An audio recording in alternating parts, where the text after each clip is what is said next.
ലക്ഷങ്ങളുടെ ഒട്ടുപാൽ മോഷണം നടത്തിയ സംഭവം. പിടിയിലായ സ്ഥാപനത്തിലെ ജീവനക്കാരായ പ്രതികളെ സ്ഥലത്തെത്തിച്ച് തെളിവെടുപ്പ് നടത്തി. വാണിയമ്പലം ശാന്തിനഗർ NRH റബ്ബേഴ്സിൽ നിന്നാണ് ഒട്ടുപാലടക്കം മോഷണം പോയത്. സംഭവത്തിൽ സ്ഥാപനത്തിലെ ജീവനക്കാരും ഡ്രൈവർമാരുമായിരുന്ന വണ്ടൂർ കുറ്റിയിൽ സ്വദേശി പന്താർ അനീസ്, കൂരാട് മാളിയേക്കൽ സ്വദേശി റിജിൽ രാജ് എന്നിവർ നാട്ടുകാരുടെ പിടിയിലായിരുന്നു.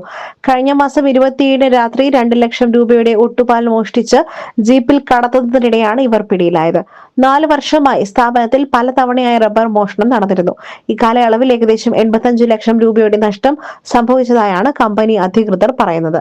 തുടർച്ചയായി ഉണ്ടായ മോഷണത്തെ തുടർന്ന് നടത്തിയ പരിശോധനയിലാണ് സ്ഥാപനത്തിലെ ജീവനക്കാർ തന്നെയാണ് സംഭവത്തിന് പിന്നിലെന്ന സംശയം ശക്തമായത്.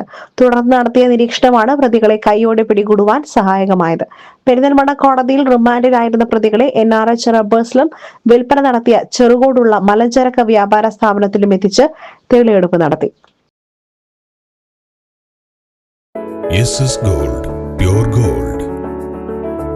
SS Group, Nilambur.